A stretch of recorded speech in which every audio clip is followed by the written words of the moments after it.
ఇంద్రకీలాద్రి పైన కొలువైన కనకదుర్గమ్మ వారి పుట్టినిల్లేదో తెలుసా? Bezawada 1 town police station. ఇది నిజం. బెజవాడ పోలీసులు దుర్గమ్మకు పుట్టింటి వారు ఎలా అయ్యారు? ప్రతి పండుగకు దుర్గమ్మ పోలీస్ స్టేషన్ నుండి ఎందుకొస్తుంది? ప్రతి పండుగకు మొదటి పూజ పోలీసులు ఎందుకు చేస్తారు? తమ ఇంటి ఆడపడుచులా అమ్మవారికి మొదటి చీర సారే ఇవ్వడం వెనకాల ఉన్న పరమార్థమేంటి? Watch the story.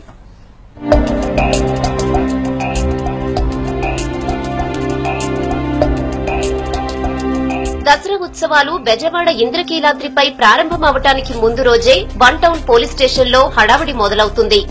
ఆ స్టేషన్ ఆవరణలో ఉన్న రావి చెట్టునే అమ్మవారి రూపంగా భావిస్తారు. అమ్మవారి పుట్టిల్లు ఇదేనని ఇక్కడి స్థల పురాణం చెప్తోంది. బెజవాడ 1 టౌన్ పోలీస్ స్టేషన్ ఇది. 1 టౌన్ పోలీస్ స్టేషన్ ఆవరణలో ఉన్న రావి చెట్టు ప్రాంతం ఇది. ఈ రావి చెట్టుకి ఎంతో ప్రాముఖ్యత ఉంది. ఈ రావి చెట్టుని ఎంతో పవిత్రంగా ఇక్కడ ప్రజలు పోలీసులు చూస్తారు. అమ్మవారి పూజ, మొదటి పూజ ఈ రావి చెట్టు దగ్గర జరుగుతుంది. అమ్మవారి పుట్టిల్లుగా ఈ రావి చెట్టు ప్రాంతాన్ని భావిస్తారు. అమ్మవారిని ఇక్కడి నుంచే మొదటిగా ఈ చెట్టుకు పూజ చేసి, చెట్టు దగ్గర అమ్మవారు కొలువై ఉన్నారని ఆ అమ్మవారికి పూజ చేసి ఇక్కడి నుంచి కొండకి తీసుకుని వెళ్తారు. కొండకి అమ్మవారిని తీసుకుని వెళ్లిన తర్వాతే, పోలీసులు తీసుకుని వెళ్లిన తర్వాతే దసరా ఉత్సవాలు ప్రారంభమవుతాయి. నగర పోలీస్ కమిషనర్ ఆధ్వర్యంలో జరిగే ఆ పూజలో అమ్మవారిని తమ ఇంటి ఆడపడుచుగా భావిస్తారు పోలీసులు. తరువాత ఆమెకు చీర, సారె తీసుకుని కొండకు వెళ్తారు. పుట్టింటి వాళ్లు తెచ్చిన చీరను అలంకరించిన తరువాతే అమ్మవారికి ఈ ఉత్సవాల్లో మొదటి పూజ జరుగుతుంది. ఆ పూజలో కూడా పోలీసులు పాల్గొంటారు.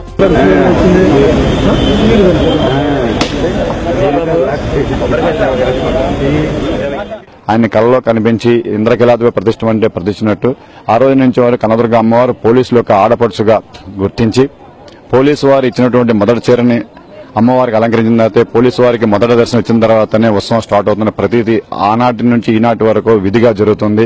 తరతరాలుగా ఇంద్రకీలాద్రిపై వస్తున్న ఆచారం ఇది. ఇప్పుడున్న వాళ్లల్లో సగానికి పైగా ఎవ్వరికి ఎందుకు ఈ విధంగా జరుగుతుందని అంటే చెప్పలేరు, కానీ ఇది మాత్రం ఆనవాయితీ అని అంటారు. దీని వెనకాల పెద్ద కథే ఉంది. ఎక్కడిది ఆనవాయితీ అని వెతుక్కుంటూ వెళితే కొండవీటి రెడ్డిరాజుల కాలంలో నుండి వచ్చిందని తేలుతుంది.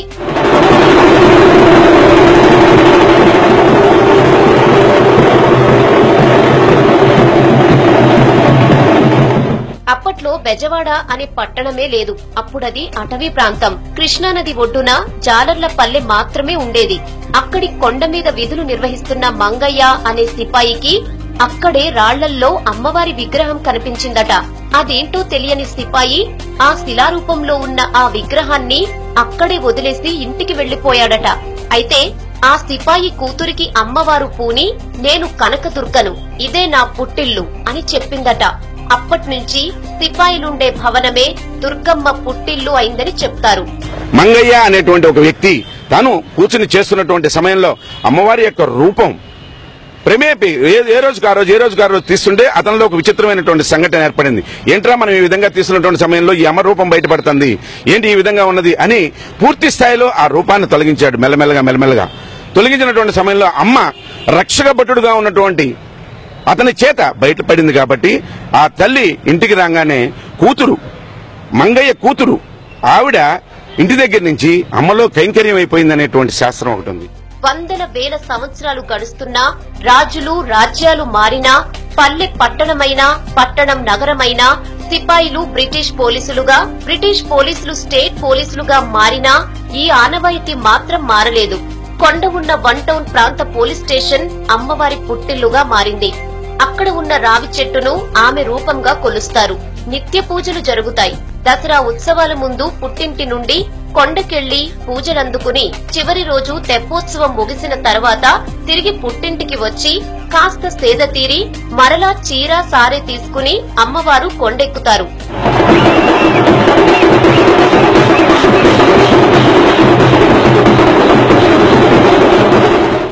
ఏ కులానికి, ఏ మతానికి చెందిన వ్యక్తైనా 1 టౌన్ పోలీస్ స్టేషన్ అధికారిగా వచ్చాడంటే ఆయనే అమ్మవారి పూజ నిర్వర్తించాల్సి ఉంటుంది.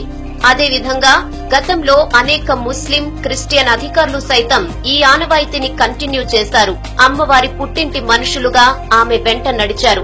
ఎన్నో జన్మల పుణ్యఫలం ఉండకపోతే కాని ఆ అవకాశం రాదని ఈ పోలీసులు భావిస్తారు. ఈ సందర్భంగా ర్యాంకుల తేడా లేకుండా కానిస్టేబుల్ నుంచి పోలీస్ కమిషనర్ వరకు అందరూ ఆనంద డోలికలతో స్టెప్పులేస్తారు.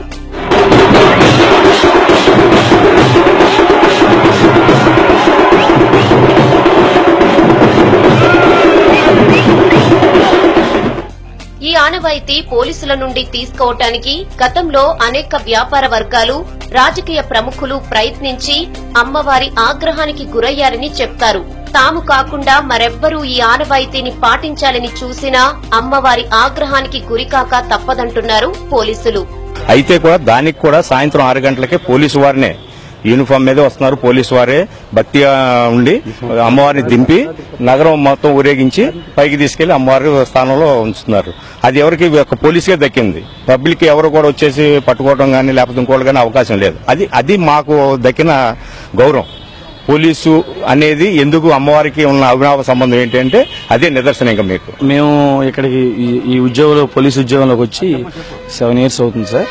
ఇక్కడికి వచ్చిన కాడి నుంచి ఎన్నోసార్లు మేము ఎన్నో విధాలుగా ఈ ఉత్సవాల్లో పాల్గొనడం జరిగింది. అయితే ఇక్కడ ఎస్హెచ్ఓగా రావటం అనేది అమ్మ దయ కృప అన్ని కలిగి ఉంటేనే ఈ ఎస్హెచ్ఓగా చేయగలుగుతారు. రెండోది ఇక్కడ చేయాలి అనే అదృష్టం జన్మల వాళ్ళ తల్లిదండ్రులు కానీ వాళ్ళు చేసుకున్నటువంటి మంచి ప్రతిఫలము, వాళ్ళు మంచి సేవా కార్యక్రమంతో ఉన్న వాళ్ళు మాత్రమే ఇక్కడికి రాగలుగుతారు. వేద పండితులు సైతం అమ్మవారికి పోలీసులకి మధ్య అనుబంధాన్ని వివరంగా చెప్తారు. ఆయుధ పూజ చేసే సమయంలో పోలీసుల వెంట అమ్మవారు ఉంటారని అంటున్నారు.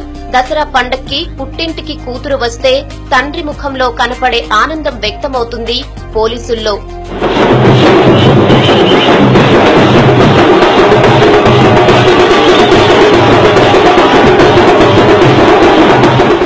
ఈ దసరా పండగ 9 రోజుల్లో 1 టౌన్ పోలీస్ స్టేషన్ పోలీసులంతా యూనిఫామ్ వేసుకోరు, సాంప్రదాయ దుస్తులే వేసుకుంటారు.